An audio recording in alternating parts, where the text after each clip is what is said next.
ሰላም ውድ ዩናይትዳውያን እንዴት ቆያችሁ? የማንቸስተር ዩናይትድን መረጃዎች የምትከታተሉበት ሬድ ዴቪልስ ኢትዮጵያ የዩቲዩብ ቻናል ላይ ትገኛላችሁ። ለቻናላችን አዳዲስ የሆናችሁ ዩናይትዳውያን ቤተሰቦቻችን ቻናሉን ሰብስክራይብ አድርጋችሁ እንድትጀምሩ በአክብሮት እንጠይቃለን። በቆይታችን በጣም በርካታ ጉዳዮችን እናነሳለን። ትላንትና ማንቸስተር ዩናይትድ ከፔዤ ጋር ያደረገውንና አንድ አቻ በሆነ ውጤት የተጠናቀቀውን የወዳጅነት ጨዋታ እናነሳለን። በጨዋታው ላይ ተስተዋሉ ጉዳዮችን እናነሳለን። ስለ ሜሰን ማውንት ጉዳት፣ ስለ ዩሪ ቲሊማንስ የመጀመሪያ እንቅስቃሴ እንደዚሁም ሌሎችንም መረጃዎች በቆይታችን የምትሰሙ ይሆናል። ከዝውውር ጋር በተያዘ ከአማራ ከዩናይትድ ጋር ስሙ በስፋት እየተነሳ ይገኛል። ዛሬ በወጡ መገናኛ ብዙሃን የካርሎስ ባሌባን ጉዳይ በተመለከተ በዩናይትድ በኩል አዲስ አቋም መያዙ እየተሰማ ነው የሚገኘው። ምንድን ነው የሚለውን ጉዳይ የምትሰሙት ይሆናል። ስለ ሊሳል ኒውካስል ያሳለፈው ውሳኔ ምንድነው የሚለውንም በቆይታችን እንሰማለን። እንደዚሁም ስለ አዳም ዋርተንም የተሰሙ መረጃዎች አሉ። እነዚህን ሁሉ ትሰማላችሁ። ታዲያ በድጋሚ ለማስታወስ ያህል ቻናሉን ሰብስክራይብ አድርጋችሁ ጀምሩ። እንደዚሁም ለበርካቶች እንዲዳረስ ሼር እንድታደርጉ በአክብሮት እንጠይቃለን። የመጀመሪያ ጉዳያችን የምናደርገው የትናንትናውን የወዳጅነት ጨዋታና ከጨዋታው ጋር በተያያዘ የተባሉ ጉዳዮችን እንደዚሁም አሰልጣኝ ማይክል ካሪክም የሰጠውን አስተያየት እናነሳለን። ትላንትና ጨዋታው ያው በጎተንበርግ በስዊድን ነው የተደረገውና ከፔዤ ጋር የተደረገው የወዳጅነት ጨዋታም 1-1 በሆነ አቻ ውጤት ተጠናቋል። ጨዋታው በጀመረ በሁለተኛው ደቂቃ ነበር ፔዤ ባደረገው ፈጣን ማጥቃት ኢብራሂም ኢባዬ በቅርብ ርቀት ያገኘውን ኳስ መረብ ላይ አሳርፎ ለፔዤ መሪነቱን ያስገኘው። ከጥቂት ደቂቃዎች በኋላ ቪቻ ክቫርስኬሊያ ከርቀት ያደረገው ሙከራ እንደዚሁ ለጥቂት ወደ ውጭ ወጥቶበታል። ቀስ በቀስ ወደ ጨዋታው የተመለሱት ዩናይትዶች የግብ ድሎችን መፍጠር የጀመሩ ሲሆን በተለይ ብሪያም ቤሞ በቡድኑ ማጥቃት እንቅስቃሴ ውስጥ ጎልቶ የታየበትን ጨዋታ አሳልፏል። ብሪያም ቤሞ በግንባር የገጨው ኳስ ከተከላካዮች የተመለሰበት ሲሆን በመጀመሪያው ሙከራ በኋላም በቅጣት ምት መቶ ማቲቭ ሳፋኖቭ አውጥቶበታል። ከዛ በተጨማሪ ፓትሪክ ዶርጉም እንደዚሁ በግንባር ገጭቶ የሞከረው ሌላኛዋ ሙከራም በጣም ድንቅ የምትባል አይነት ነበረች እና እነዚህ የዩናይትድ ተከታታይ ጨዋታዎች ፍሬ አፍርተው በ32ኛው ደቂቃ ከአማድ ዲያሎ ያገኘውን ኳስ ብሪያም ቤሞ በግራ እግሩ ዝቅ አድርጎ በመምታት ሳፋኖ መረብ ላይ በማሳረፍ ወደ ጨዋታው ዩናይትድ መልሷል። በግማሹ ሙሉ በሙሉ ድንቅ እንቅስቃሴ ያደረገው ብሪያም ቤሞ ተጨማሪ የቅጣት ምትም አግኝቶ ከግቡ በላይ ሲሰድ ሃሪ ማጌር እንደዚሁ በግንባር የገጨው ኳስም ግብ ጠባቂው ያወጣበት ነበረና በመጀመሪያው አጋማሽ ለዩናይትድ አሳሳቢ የነበረው የሜሰን ማውንት ጉዳት ነው። በ20ኛው ደቂቃ ላይ በጉዳት ምክንያት ሜዳውን ለቆ በታይለር ፍሌቸር ተቀይሯል። ሁለተኛው አጋማሽና ተጨማሪ ጉዳዮችን ደግሞ ስናነሳ ምቤሞ በሁለተኛው አጋማሽም ድንቅ ሙከራ አድርጎ ነበር። ማጌር ከኋላ የላከለትን ረጅም ኳስ ምቤሞ ከቀይ መስመር ወደ ውስጥ በመግባት ወደ ላኛው የማዕዘን ግብ የላካት ኳስ በሳፋኖቭ ጥረት ወደ ውጭ ወጣችበት ትጠቀሳለች። በሁለተኛው አጋማሽ ዩናይትድን የተቀላቀለው አዲሱ ተጫዋች ዩሪ ቲሊማንስ ነው። የመጀመሪያው ጨዋታውን አድርጎ ጥሩ እንቅስቃሴ አሳይቷል። ከዛ በተጨማሪ አሳሳቢ በሁለተኛው አጋማሽ በ49ኛው ደቂቃ ግብ ጠባቂ ቶም ሂተን በጉዳት ምክንያት ከሜዳ በመውጣቱ ዩናይትድ ሌላ ጭንቀት ውስጥ ገብቶ ነበር። በክለቡ ሌላ ተጠባባቂ አንደኛ ግብ ጠባቂ ባለመኖሩ ምክንያትም ወጣቱ ዲርሞት ተክቶት ገብቷል። የፈረንሳዩ ሻምፒዮን ፔዤ በሁለተኛው አጋማሽ ወሳኝ ተጫዋቾቹን እንደ ማርኪኒሆስ፣ ቪቲኛ፣ ኑኖ ሜንዴዝ እና ዦአን ኔቬዝ ያሉ ተጫዋቾቹን ቢያስገባም ውጤቱን መቀየር አልቻለም። ጨዋታው 1-1 በሆነ አቻ ውጤት በአጠቃላይ ተጠናቋል። ከዛ በተጨማሪ በ20ኛው ደቂቃ ጉዳት ያስተናገደውን የሜሰን ማውንትን ጉዳይ ስናነሳ ማውንት በ2023 ከቼልሲ ዩናይትድን ከተቀላቀለ በኋላ በጉዳት ሲቸገር የቆየ ተጫዋች እንደሆነ ይታወቃልና በትላንትናው ጨዋታም በቋሚነት ተሰልፎ ከ20 ደቂቃ ያነሰ ጊዜ ብቻ ተጫውቶ በጉዳት ምክንያት ሜዳውን ለቆ ወጥቷል። ማውንት ከአሰልጣኝ ቡድን አባላት ጋር ከተማከረ በኋላም በታይለር ፍሌቸር እንዲቀየር ተደርጓልና ማውንት ባለፉት 2 የውድድር ዘመናት ለዩናይትድ በሊጉ በ31 ጨዋታ ብቻ ነው መሳተፍ የቻለው። ምን ያህል በጉዳት ሲቸገር የቆየ ተጫዋች እንደሆነ የሚታወቅ ነው። ከዛ በተጨማሪ የቶም ሂተንም ጉዳት የሃምስትሪንግ የጡንቻ መሳሳብ ጉዳት ነው። አሰልጣኝ ማይክል ካሪ በዚህ ጉዳይ ላይም በሰጠው አስተያየት ግብ ጠባቂ የገጠመው የጡንቻ መሳሳብ የሃምስትሪንግ ጉዳት እንደሆነ አንስቷል። አሁን ላይ ማውንት መጎዳቱን ተከትሎ የአማካይ ስፍራ ሌላ ተጫዋች መምጣቱ አይቀርም በሚል ለዩናይትድ ቅርበት ያላቸው መገናኛ ብዙሃን እያነሱ ነው የሚገኙት። በአጠቃላይ አሰልጣኝ ማይክል ካሪክ ከጨዋታው በኋላ ለክለቡ የቴሌቪዥን ጣቢያ አስተያየቱን ሰጥቷልና ከጨዋታው ልናገኛቸው ያሰብናቸው አብዛኞቹ ነገሮች ተሳክተዋል። አንዳንዴ ተጫዋቾቹ በራሳቸው መፍትሄ እንዲፈልጉና መንገዳቸውን እንዲያገኙ ማድረግ ጥሩ ነው። ሁልጊዜ መፍትሄውን እኛ ልንሰጣቸው አንፈልግም።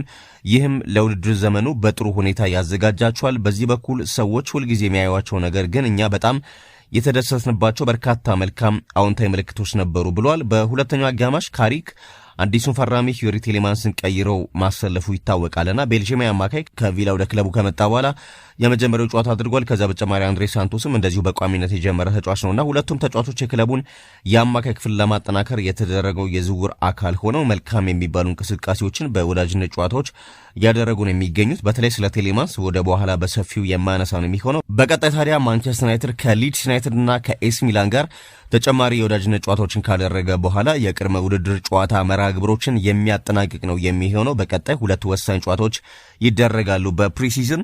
ከዛ በተጨማሪ ሌሎች ጉዳዮችን ስንመለከት የዩሪ ቲሌማንስን ጉዳይ እናንሳ። ቤልጂየማዊ አማካይ ከቪላ በ35 ሚሊዮን ፓውንድ ክለቡን መቀላቀሉ ይታወቃልና የ29 ዓመቱ ኮከብ የክለቡ የክረምቱ ትልቁ ዝውውር እንደሆነም ይነገራል። ባለፈው የውድድር ዘመን ከቪላ ጋር የዩሮፓ ሊግ ዋንጫ ማንሳት የቻለው ቲሌማንስ በጨዋታው በ64ኛው ደቂቃ ላይ ነው በአሰልጣኝ ማይክል ካሪክ ተቀይሮ ወደ ሜዳ የገባውና በሜዳ ላይ በቆየበት የ30 ደቂቃ ያህል ጊዜም በፔዥ አማካይ ክፍል ላይ የበላይነት ወስዶ በጣም ጠንካራ እንቅስቃሴ አድርጓል። ጨዋታው 1-1 በሆነ ውጤት እንዲጠናቀቅና ዩናይትድ ላይ ተጨማሪ ጎሎችም እንዳይቆጠሩ በጣም ትልቅ አስተዋጽኦ አድርጓልና ተጫዋቹ በአጠቃላይ ያስመዘገባቸውን ቁጥራዊ ጉዳዮች ስናነሳ 100% ትክክለኛ የኳስ ማቀበል ስኬት ፓስ አኩራሲ አድርጓል። አንድ ለግብ የሚሆን እድል ፈጥሯል። ኳስ ወደ ተቃራኒ ቡድን ፋይናል ሰርድ በማሳለፍም ጥሩ ጊዜ አሳልፏል። አንድ ስኬታማ ኳስ መንጠቅ ችሏል። 5 ኳሶችን መልሶ መቀማት ችሏል። ሪከቨሪ አድርጓል።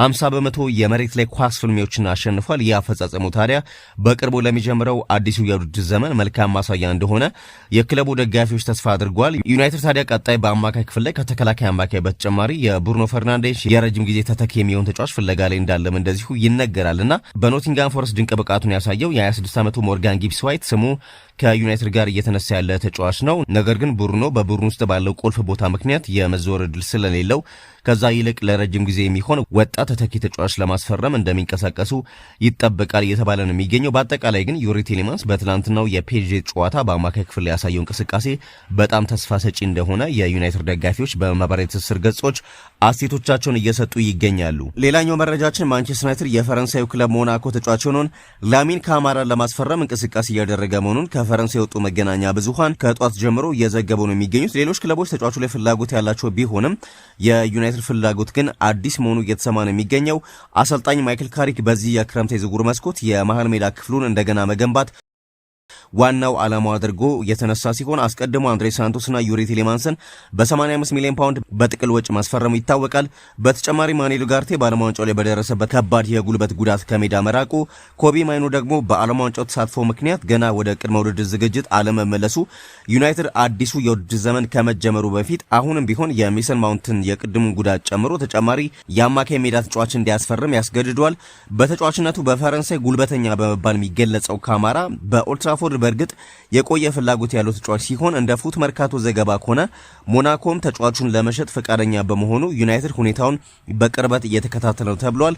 የሊጓን ክለቡ ሞናኮ ማግነስ አክሊሹን ለፓሪስ ሰን ዠርመን በ50 ሚሊዮን ዩሮ ከሸጠ በኋላ ተጨማሪ ገቢ ለማግኘት የ50 ሚሊዮን ዩሮ ወይም 42 ሚሊዮን ፓውንድ ዋጋ እዚህ ተጫዋች ላይ ለጥፎበታል ተብሏል። ይህም የበርካታ ክለቦችን ትኩረት ስቧል። የፕሪሚየር ሊጉ ክለብ ፓላስም ይፋ የዝውውር ጥያቄ ማቅረቡ ቀደም ብሎ ተረጋግጧል። ግን ዩናይትድ የፓላስ ጥያቄ ቢሆንም በአዲስ መልኩ ራሱ ፉክክር ውስጥ ማስገባቱ እየተሰማ ነው የሚገኘው። የሴኔጋል ብሔራዊ ተጫዋች የሆነው ካማራ ባለፈው ውድድር ዘመን በሞናኮ በጣም አስደናቂ ጊዜን ያሳለፈ ሲሆን ከበርካታ ክለቦች ጋርም ስሙ እየተነሳ ነው የሚገኘው እና ዩናይትድ የአማካይ ክፍል ለማምጣት የሰራ መሆኑን ተከትሎ እዚህ ተጫዋች ላይም ትኩረት ማድረጉን የተለያዩ መገናኛ ብዙሃን እየዘገቡ ነው የሚገኙት። ከዛ በተጨማሪ ዩናይትድ ከዩሪ ቲሌማንስ ዝውውር በኋላ እስካሁን ለማጠናቀቅ የያዛቸው በርካታ ተጫዋቾች አሉ። ከነዛ መካከል አንደኛው ኦሪሌን ቹአሜኒ ነው።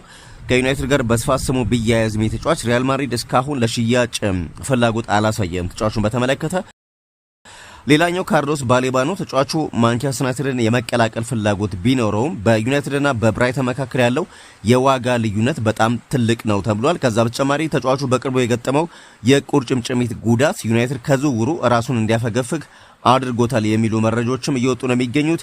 ሌላኛው አሌክስ ስኮት ነው። ዩናይትድ በጣም የሚፈልገውና ተጫዋቹም የመቀላቀል ፍላጎት አለው ወደ ዩናይትድ። ነገር ግን በርነማውስ ተጫዋቹ እንደማይሸጥ አሁንም አቋም እንደያዘ ይገኛል ተብሏል።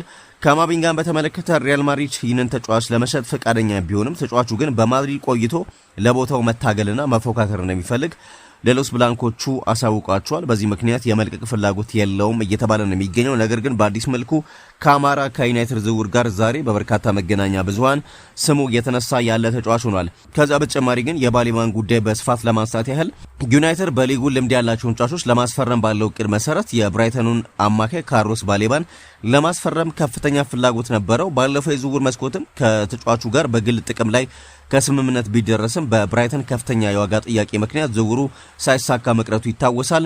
እና ፋብሪዚዮ ሮማኖ ዛሬ እንደገለጸው ከሆነ የ22 ዓመቱ ባሌባ አሁንም ቢሆን ወደ ኦልድ ትራፎርድ የመዘወር ትልቅ ህልም አለው። ነገር ግን በተጫዋቹ ላይ የደረሰው አዲስ ጉዳትና የብራይተን አቋም ዝውውሩን አወሳስቦታል። ፋብሪዚዮ አክሎም ዩናይትድ በተጫዋቹ ጉዳት ምክንያት በአሁኑ ሰዓት የካርሎስ ባሌባን ዝውውር ለመግፋት ወይንም ለማስፈረም የሚያደርገውን እንቅስቃሴ ለጊዜው አቁሟል በሚል ዘግቧልና በቀጣይ ዩናይትድ በአዲስ መልኩ ካልሆነ በቀር አሁን ላይ የባሌባን በተመለከተ ዝውውሩን ማቆሙን በርካታ መገናኛ ብዙሃን እየዘገቡ ነው። ፋብሪዚዮ ሮማኖ ይህንን ማረጋገጡ ነው የተነገረው። ሌላኛው ጉዳያችን ማንቸስተር ዩናይትድ በእንግሊዝ እግር ኳስ ከፍተኛ ግምት የተሰጠውና ተስፋ እንዳለው የሚነገርለትን አዳም ዋርተንን ለማስፈረም ከሚፈልጉ ክለቦች መካከል አሁንም ስሙ እየተነሳ ነው የሚገኘው። ሆኖም ክሪስታል ፓላስ ለተጫዋቹ 100 ሚሊዮን ዩሮ የዝውውር ዋጋ መጠየቁ የዝውውሩን ነገር አስቸጋሪ አድርጎታል እየተባለ ነው የሚገኘው።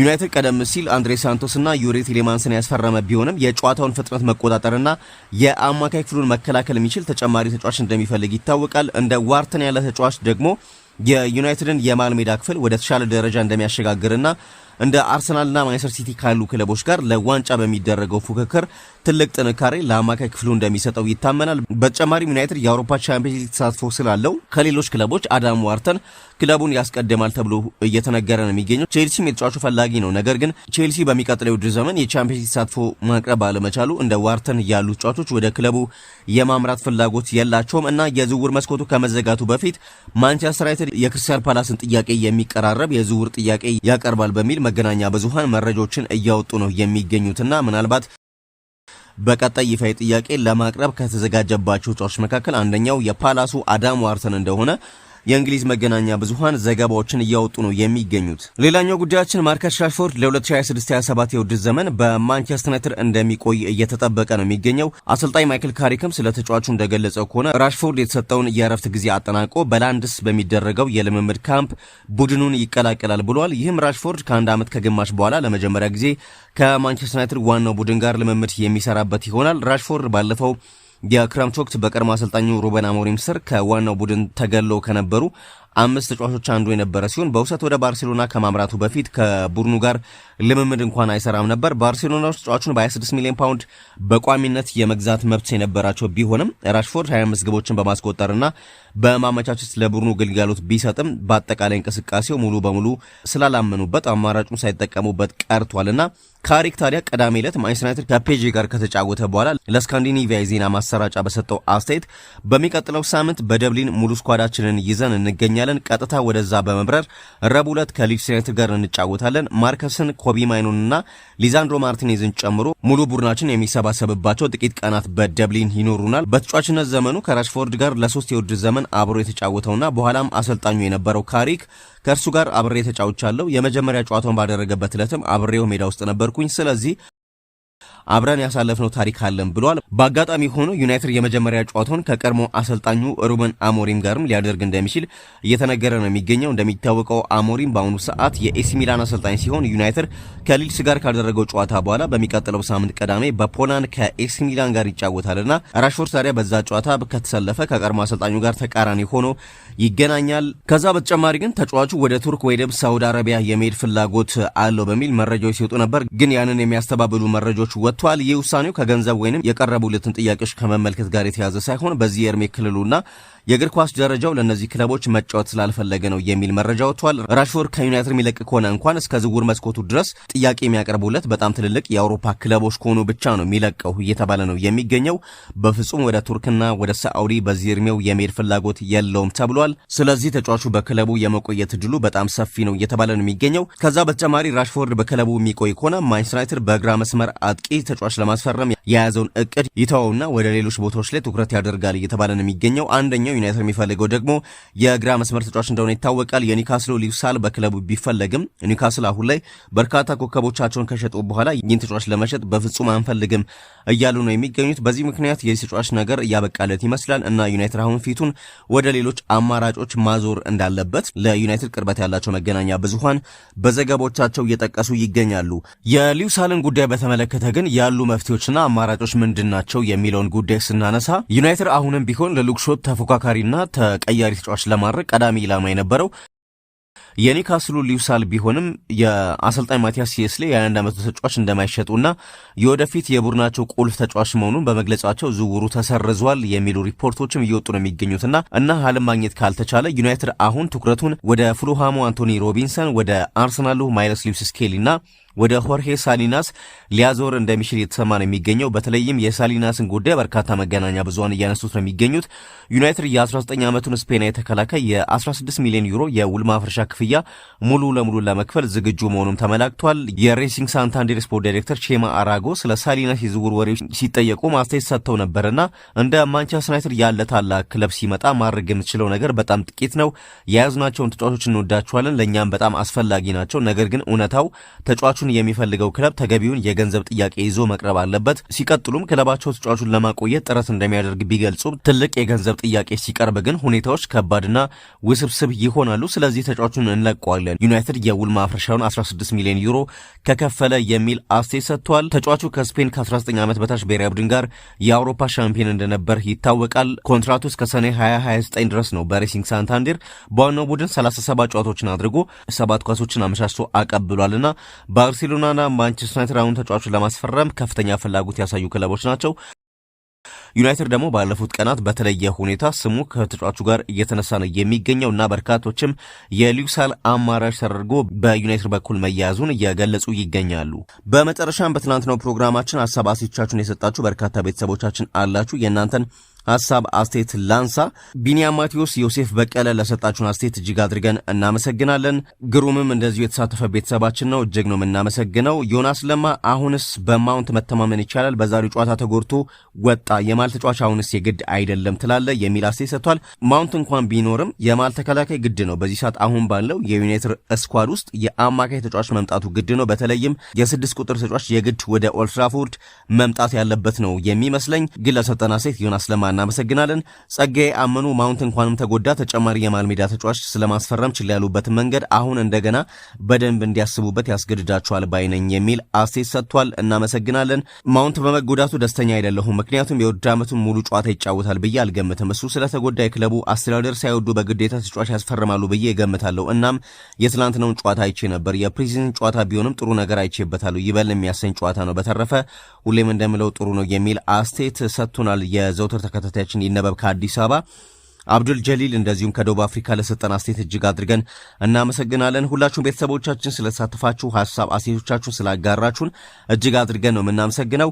ለቻናላችን አዳዲስ የሆናችሁ ቤተሰቦቻችን ቻናሉን ሰብስክራይብ ማድረግ እንዳይረሳ። በያላችሁበት ሰላምና ጤና ተመኘን። ሰናይ ጊዜ